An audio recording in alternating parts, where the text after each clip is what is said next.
بسم اللہ الرحمن الرحیم۔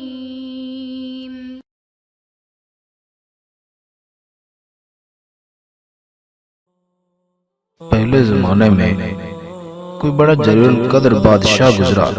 اس کے یہاں ایک کاہن یا ساحر یعنی جادوگر تھا جو اپنے فن میں کمال رکھتا تھا۔ اس کی سلطنت گویا اسی کے جادو کے بل بوتے پر قائم تھی۔ بادشاہ کے دشمنوں کو وہ اپنے جادو کے زور سے ہلاک کر دیتا تھا۔ لڑنے جھگڑنے کی ضرورت نہ پڑتی تھی۔ امرائے سلطنت اور ارکان دولت اگر بادشاہ سے ناراض ہوتے یا سرتابی کرتے تو یہ اپنے جادو سے ان کا رخ بادشاہ کی طرف موڑ دیتا تھا۔ اسی طرح وہ ہر کام جادو سے کرا لیتا تھا۔ وہ جادوگر بوڑھا ہو گیا اور اس کو اپنی زندگی سے نا امیدی ہوئی تو اس نے بادشاہ سے عرض کیا کہ میں بوڑھا ہو گیا ہوں، میری عمر اخیر ہونے کو ہے، آپ کوئی ذہین اور سمجھدار لڑکا میرے سپرد کریں تاکہ میں اس کو اپنا علم سکھا دوں، تاکہ میرے بعد وہ آپ کے امور سلطنت کو درست رکھے۔ چنانچہ بادشاہ نے ایک عاقل اور ہوشیار لڑکا اس کے حوالے کر دیا۔ وہ لڑکا اس جادوگر کے پاس صبح شام حاضر ہونے لگا اور جادو کا فن سیکھنے لگا۔ راستے میں ایک راہب مطلب درویش اپنے صومعہ یعنی عبادت خانہ میں رہتا تھا۔ ایک دن اس لڑکے نے دیکھا کہ بہت سے لوگ عبادت خانہ سے نکل رہے ہیں۔ اس لڑکے نے معلوم کیا کہ یہاں کون رہتا ہے۔ لوگوں نے بتایا کہ یہاں ایک راہب رہتا ہے۔ یہ سن کر وہ لڑکا بھی اس راہب کے پاس پہنچا۔ اس کی باتیں سنی۔ راہب کی باتوں سے اس کا قلب متاثر ہوا۔ راہب نے اس لڑکے کو دین حق اور توحید کی تعلیم دینی شروع کی تو وہ لڑکا ایمان لے آیا۔ یہ لڑکا جادوگر کے پاس جاتے ہوئے راستے میں راہب کے پاس ٹھہر جاتا تھا اور دیر ہو جانے کی وجہ سے جادوگر اس لڑکے پر غصہ ہوتا تھا، زد و کوب کرتا۔ لڑکا کہہ دیتا کہ مجھے گھر میں دیر ہو گئی۔ آخر جادوگر نے بادشاہ کے پاس شکایت کی۔ بادشاہ نے لڑکے کو تاکید کی کہ ساحر کے پاس سویرے پہنچا کرو۔ اس کے درباریوں نے کہا کہ یہ لڑکا سویرے گھر سے آتا ہے، راستے میں دیر کرتا ہے، تو بادشاہ اور ساحروں نے یہ خیال کیا کہ کھیل میں لگ جاتا ہوگا۔ اس لیے دونوں نے لڑکے کو خوب تنبیہ کی، لیکن لڑکا درویش کے پاس جاتا رہا۔ ایک دن یہ لڑکا راہب کے پاس سے بادشاہ کی طرف ہو رہا تھا، کیا دیکھتا ہے کہ کسی مہلک جانور شیر یا اژدہے نے راستہ روک رکھا ہے۔ لوگ ادھر ادھر دونوں طرف رکے کھڑے ہیں۔ لڑکے نے دل میں خیال کیا کہ آج امتحان لیتا ہوں کہ راہب حق پر ہے یا ساحر حق پر ہے۔ یہ خیال کر کے اس نے ایک پتھر اٹھایا اور یہ کہہ کر اٹھایا کہ اے خدا، اگر اس راہب کا مذہب حق ہے تو اس پتھر سے اس جانور کو ہلاک فرما، اور وہ پتھر اس کو مار دیا۔ وہ جانور اس سے فوراً ہلاک ہو گیا۔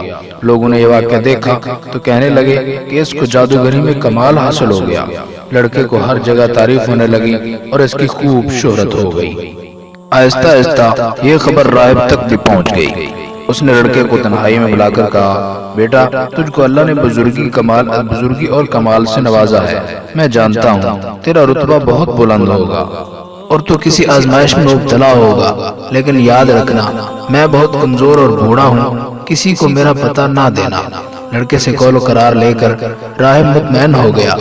ادھر راہب کی صحت اور انجیل مقدس کی تلاوت اور اتباع کی برکت سے اللہ تعالیٰ نے اس لڑکے کو ولایت عظمی سے نوازا، یہاں تک کہ کوڑھی، مادرزاد نابینا اور لا علاج مریض اس لڑکے کی دعا سے شفا یاب ہونے لگے۔ لڑکا خوب مشہور ہو گیا۔ اس شہرت کو سن کر اس بادشاہ کا نابینا مصاحب اس کے پاس آیا اور خوب تحفے نذرانے پیش کر کے عرض کیا کہ مجھ پر بھی توجہ فرمائیے، میری آنکھیں بھی اچھی کر دیجئے۔ لڑکے نے کہا کہ مجھے کوئی نذرانہ ہدیہ درکار نہیں ہے، شفا میرے ہاتھ میں نہیں ہے، اللہ تعالیٰ شفا دینے والا ہے۔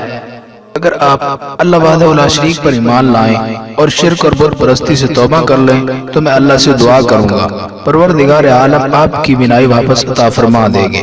وہ اندھا اسی وقت مجلس میں مشرف پا ایمان ہوا اور لڑکے نے دعا کی اور اس کی آنکھیں روشن ہو گئیں۔ معمول کے مطابق جب یہ شخص بادشاہ کے مجلس میں حاضر ہوا تو بادشاہ کو اس کی بینائی پر تعجب ہوا۔ اس سے معلوم کیا کہ میری مملکت کے تمام والد تیری آنکھ کے علاج سے عاجز ہو گئے تھے، آخر تجھ سے شفا حاصل ہوئی۔ مصاحب نے کہا کہ میرے پروردگار نے اپنی قدرت سے مجھے بینائی عطا فرمائی ہے۔ بادشاہ نے کہا کہ میرے سوا تیرا کون ہے پروردگار؟ مصاحب نے کہا میرا آپ کا اور اس ساری کائنات کا پروردگار وہ اللہ ہے جس نے ساری مخلوق کو پیدا کیا۔ بادشاہ غضبناک ہوا، اس مصائب کو سخت سزا دی اور پوچھا کہ یہ عقیدہ تجھ کو کس نے سکھایا؟ سختی سے گھبرا کر اس نے لڑکے کا نام بتا دیا۔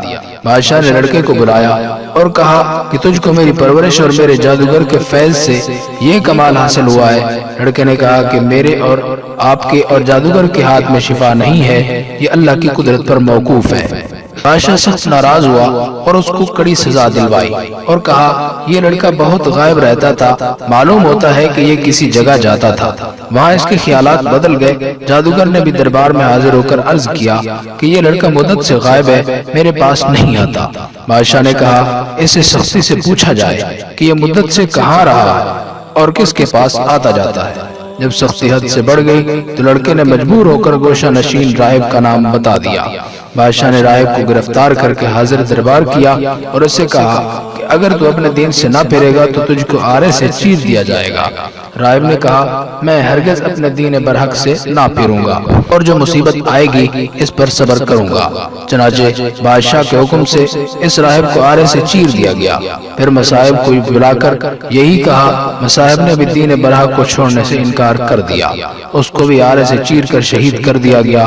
پھر لڑکے کو بلا کر سمجھایا گیا کہ اگر تجھ کو زندگی محبوب ہے تو باز آ جا، ورنہ تو ان دونوں کا انجام دیکھ چکا ہے، تیرا حشر بھی یہی ہوگا۔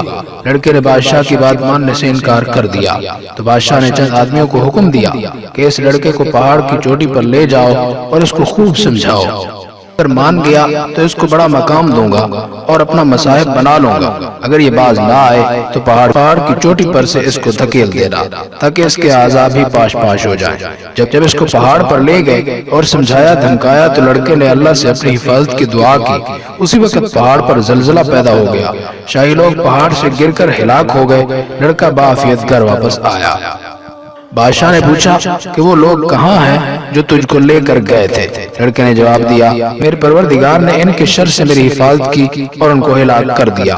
بادشاہ نے دوسرے چند آدمیوں کو حکم دیا کہ اس لڑکے کو ایک کشتی میں سوار کر کے دریا میں لے جاؤ، یہ اپنے دین سے باز آئے تو بہتر ہے ورنہ دریا میں پھینک دو۔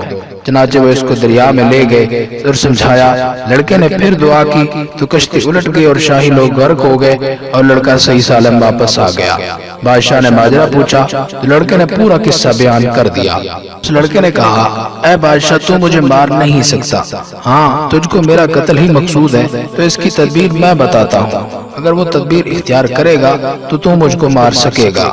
بادشاہ نے تدبیر پوچھی تو لڑکے نے کہا کہ شہر کے تمام لوگوں کو شہر سے باہر ایک میدان میں جمع کر لے اور مجھ کو سولی پر چڑھا کر ایک تیر اپنی ترکش سے نکال کر کلمہ بسم اللہ رب ھذا الغلام کہہ کر وہ تیر میرے کو مار تو میں پھر مر جاؤں گا۔ بادشاہ نے یہی کیا تو تیر اس لڑکی کی کنپٹی پر لگا۔ اس لڑکے نے اپنا ہاتھ کنپٹی پر رکھ لیا اور یہ کہتا ہوا شہید ہو گیا کہ میں اپنے پروردگار کے نام پر شہید ہو کر کامیاب ہو گیا۔ اس واقعہ کو دیکھنے پر تمام لوگوں نے بآواز بلند کہا آمنا برب ھذا الغلام، آمنا برب ھذا الغلام۔ یہ سن کر بادشاہ کے درباریوں نے کہا آپ نے ان تینوں کو ہلاک کر دیا ہے جو آپ کے مذہب کے خلاف تھے، مگر اب تو سب ہی لوگ آپ کے خلاف ہو گئے۔ یہ بات سن کر بادشاہ نہایت غضبناک ہوا، شرمندگی سے چلا اٹھا اور خندق کھدوا کر اس میں آگ دہکانے کا حکم دیا۔ چنانچہ خندق میں آگ دہکائی گئی، اس کے کنارے پر آیان سلطنت کرسیاں بچھا کر بیٹھ گئے اور سب کو حاضر ہونے کا حکم دیا۔ کارندوں نے کہا سب سے معلوم کرو، جو اپنے دین سے نہ پھرے اس کو آگ میں ڈال دو۔ چنانچہ شاہی فرمان کے مطابق ایمان والوں کو آگ میں ڈالنا شروع کیا گیا، یہاں تک کہ ایک ایسی عورت کو بھی لایا گیا جس کی گود میں بچہ تھا۔ عورت کو جب آگ میں ڈالنے لگے تو وہ ہچکچائی۔ بادشاہ نے کہا عورت کو رہنے دو، پہلے اس کے بچے کو آگ میں ڈال دو، شاید اس طرح وہ اپنے ایمان سے واپس آ جائے۔ چنانچہ اس کے بچے کو آگ میں پھینک دیا گیا۔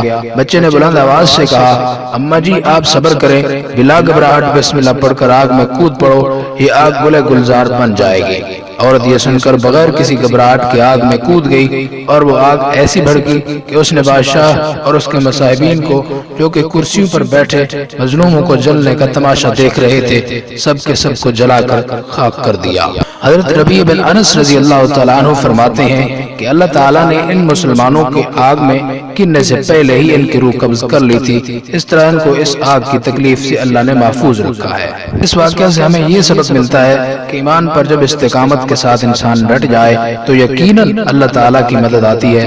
لہذا وقتی آزمائشوں سے نہیں گھبرانا چاہیے بلکہ ایمانی استقامت کا مظاہرہ کرنا چاہیے، چاہے اس کے لیے جان ہی کیوں نہ دینی پڑے۔ اللہ تعالیٰ اس واقعہ سے سبق حاصل کر کے ایمان پر استقامت سے قائم رہنے کی توفیق عطا فرمائے، آمین یا رب العالمین۔